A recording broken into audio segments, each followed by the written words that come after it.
సామెతల గ్రంథం 16వ అధ్యాయం.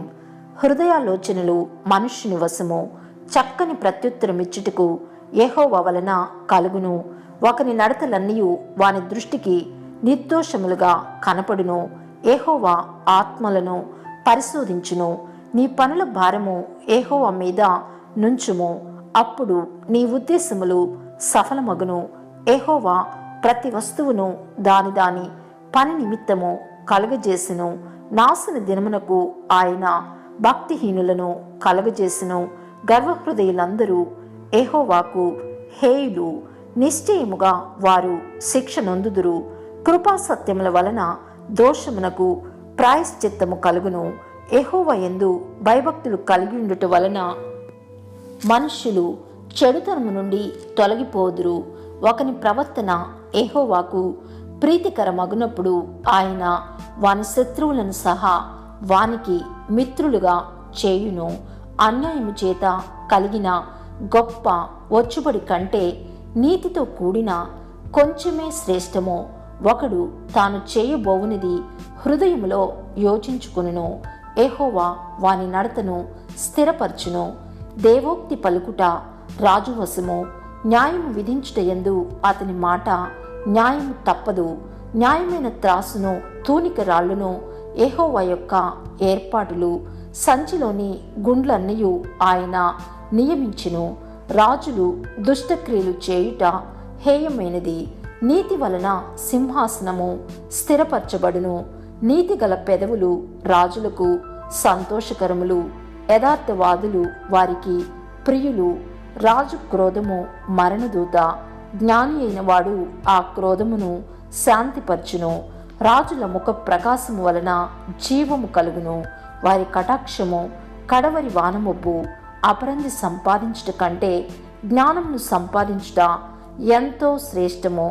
వెండిని సంపాదించుట కంటే తెలివిని సంపాదించుట ఎంతో మేలు. చెడుతనము విడిచి నడుచుటయే యథార్థవంతులకు రాజమార్గము. తన ప్రవర్తనను కనిపెట్టువాడు తన ప్రాణమును కాపాడుకొనును. నాశనమునకు ముందు గర్వము నడుచును, పడిపోవుటకు ముందు అహంకారమైన మనస్సు నడుచును. గర్విష్ఠులతో దోపుడు సొమ్ము పంచుకొనుట కంటే దీని మనస్సు కలిగి దీనులతో పొత్తు చేయుట మేలు. ఉపదేశమునకు చెవియొగ్గువాడు మేలు నొందును. యెహోవాను ఆశ్రయించువాడు ధన్యుడు. జ్ఞాన హృదయుడు వివేకి అనబడును. రుచిగల మాటలు పలుకుట వలన విద్య ఎక్కువగును. తెలివిగల వానికి వాని తెలివి జీవపు ఊట. మూఢులకు వారి మూఢత్వమే శిక్ష. జ్ఞానుని హృదయము వాని నోటికి తెలివి కలిగించును. వాని పెదవులకు విద్య విస్తరింపజేయును. ఇంపైన మాటలు తేనెపట్టు వంటివి, అవి ప్రాణమునకు మధురమైనవి, ఎముకలకు ఆరోగ్యకరమైనవి. ఒకని మార్గము వాని దృష్టికి యథార్థముగా కనపడును, అయినను తుదకు అది మరణమునకు చేరును. కష్టము చేయువాని ఆకలి వాని కొరకు వాని చేత కష్టము చేయించును. వాని కడుపు వానిని తొందర పెట్టును. పనికి మాలిన వాడు కీడును త్రవ్వి పైకెత్తును. వాని పెదవుల మీద అగ్ని మండుచున్నట్లున్నది. మూర్ఖుడు కలహము పుట్టించును. కొండెగాడు మిత్రభేదము చేయును. బలాత్కారి తన పొరుగు వానిని లాలన చేయును, కాని మార్గములో వాని నడిపించును. కృత్రిమములు కల్పింపు వలనని కన్నులు మూసుకుని తన పెదవులు బిగబట్టువాడే కీడు పుట్టించువాడు. నెరసిన వెంట్రుకలు సొగసైన కిరీటము, అవి నీతి ప్రవర్తన గలవానికి కలిగియుండును.